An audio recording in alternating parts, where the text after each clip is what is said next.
Alright, there we go, there we go. It's that racism. Alright, so in 3, 2, 1, introduction. What's up, everybody? My name is Race, coming out of 805 Ventura, California. You can find me posted anywhere along the coast, getting the shows, whatever else I can manage.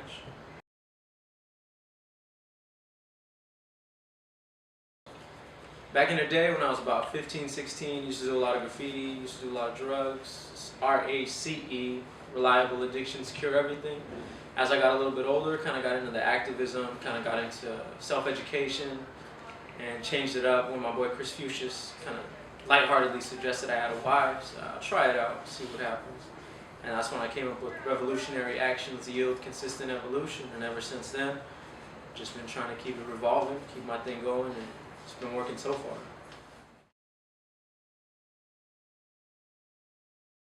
Musical background, I'll say definitely when I first started, I mean, just all about the lifestyle I was living back then, drugs, chicks. You know, we already start off with those love songs. And other than that, you know, I kind of branched out from there, still doing a little graffiti rap here and there. And then once I got into the activism side of things in high school, about 17, 18, all the way until about 20, 21, then it was a lot more politically influenced, like Nas, Immortal Tech, Public Enemy, KRS, people like that.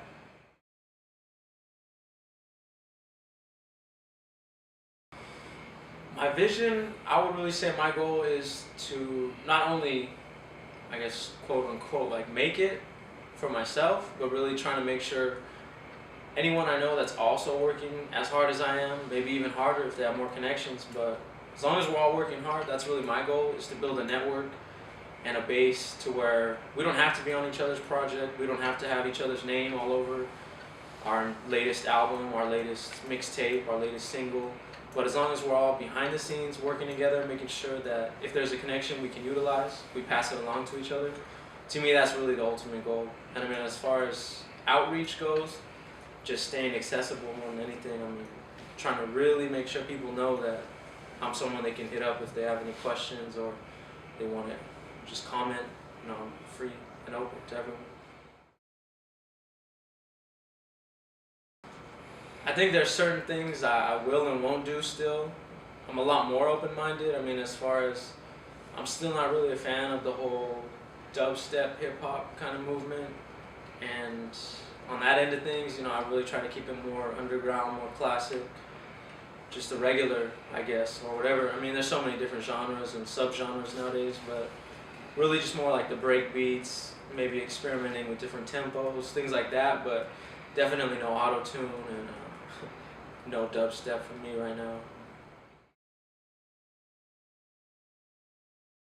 When I used to write, I think it was a lot more spoken word, poetry type stuff, where it wasn't really me listening to a beat or me even having a beat in mind. It was more just writing what I could write, seeing where it matched up, where it didn't, and then I listen to a beat, and that's where I kind of get the bars down as far as what needed to rhyme where. And as I got older, kind of nowadays that I've been working with people on their beats, their production, versus just finding beats online, things like that, I've really been able to take the time to get beats from people, kind of meditate on them, listen to them a few times before I even touch a pen, and really think, you know, like what's the purpose of this track I'm about to write? Does it have a purpose yet? And once I get that kind of underway, then that's when I'll take the time to start writing. And me, I mean, I know like having the iPhone nowadays and the notes on there and laptops and everything we got, a lot of people are more accustomed to writing on their phones, but me, I'd really rather just keep it analog with the pen and pad. I'm pretty quick to figure things out in real life, as far as like out when I'm on the streets, not in any illegal way, but just out doing my thing with music and everything. But when it comes to anything technology, I mean, I'm horrible with it. My technology always breaks on me. I got other people who I'll go record at their studio and everything's been working fine, and all of a sudden I show up and without me even touching it, it's malfunctioning. So I think technology and I definitely are at odds with each other, but I think it's a beautiful thing as well, just because, I mean, nowadays you don't have to go to a professional studio and spend a G, 2 Gs just trying to record a track. You know, I mean, you could really set up a home studio. You go to a homie's pad, maybe he has a garage you can use, soundproof that, do what you can with that, and you're good to go. And I think that's a beautiful thing because a lot of people don't have the luxury, us included, we don't have the luxury of dropping a few grand, much less a few $100 trying to get an album or a mixtape done. So it's definitely a blessing. Recently I met a cat from Switzerland, technology again. I have a follower out in New Jersey who had retweeted one of my last downtown LA shows. Dude that follows her just happened to be here in LA on vacation. Ended up showing up to the downtown LA show. We sat there chopping it up. We gave him the last album, Attention Please, that I did. My boy gave him one of his shirts, Sporadic, One Mic Records. And just from that, he ended up giving me 5 beats that he just gave me. Told me I could use them however I want.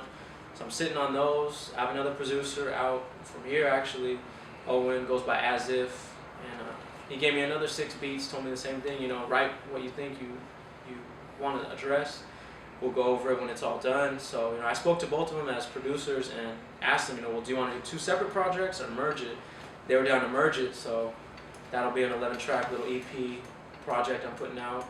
And on top of that, later on today, I'm going to be doing the beat that I got from a different person out in Switzerland. And that'll be a single that I'm actually going to release on iTunes in about a month or less.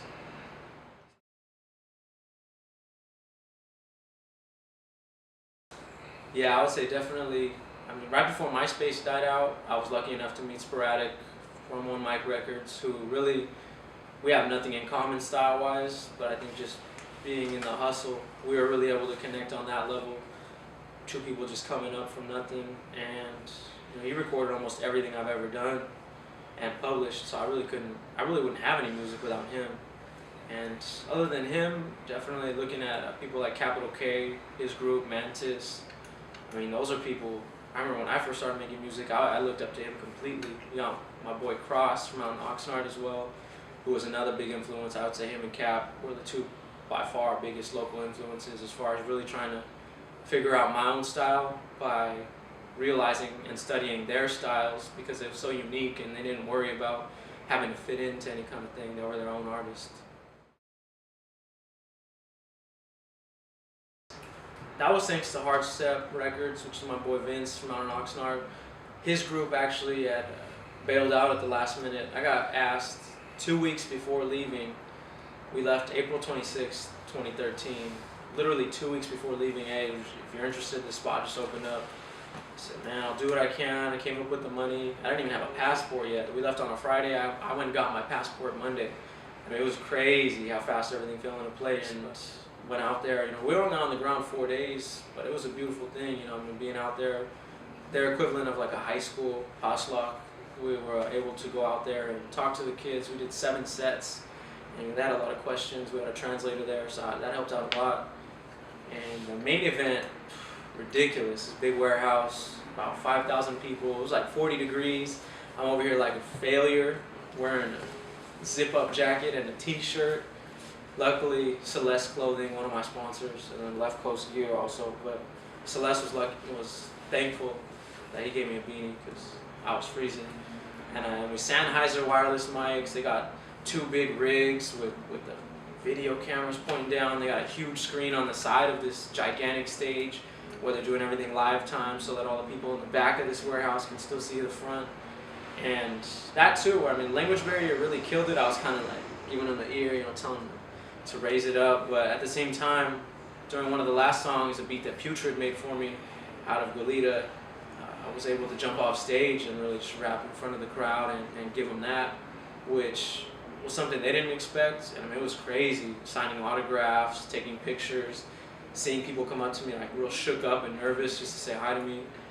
And then I come back to class Thursday the next week, and I'm just back to being another nobody. So it's definitely that humility, making sure I keep everything in perspective.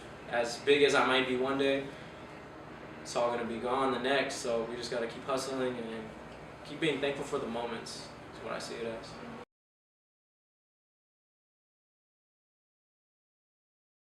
First and foremost, I gotta say hi, Mom. She always supports me. Everything I do, she's always been behind me 100%, even back when the music was horrible. So I mean, definitely always give her shout outs. Other than that, I got Celeste Clothing and Left Coast Gear, Left Coast Family as my two sponsors right now. And other than that, I've been working real close, off and on with Street Products. Lehigh is another great company. Dude's a real cool dude. I love everything he's doing with the b-boy scene and the entire hip-hop scene. Another person who sees it more as a lifestyle than just a way to make a quick buck. And to me, that's real important. So I try and keep all that in perspective. Momentum Collab, my boy Uriel, Uncle Sade, all them, they're the ones who kind of helped me form my logo, my website. All of that would be nothing without them. To me, he gave me a lot of advice, gave me a lot of tips on what I needed to do, what I shouldn't do. And I mean, the website that he helped me create, Rayceism music.com, really wouldn't have ever happened without him giving me the push and helping me out.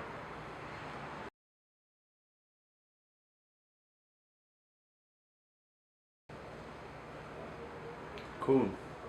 Alright, so to wrap this up, what are your final thoughts? Any final thoughts for the new artists coming out, for your fans, supporters, friends? Well, I jokingly told this one cat the other day, he asked me the same thing, like, what do you tell an aspiring artist? You got any advice? I told him, yeah, quit. But no, I'm just playing, it's just me being an asshole. No, I mean, really,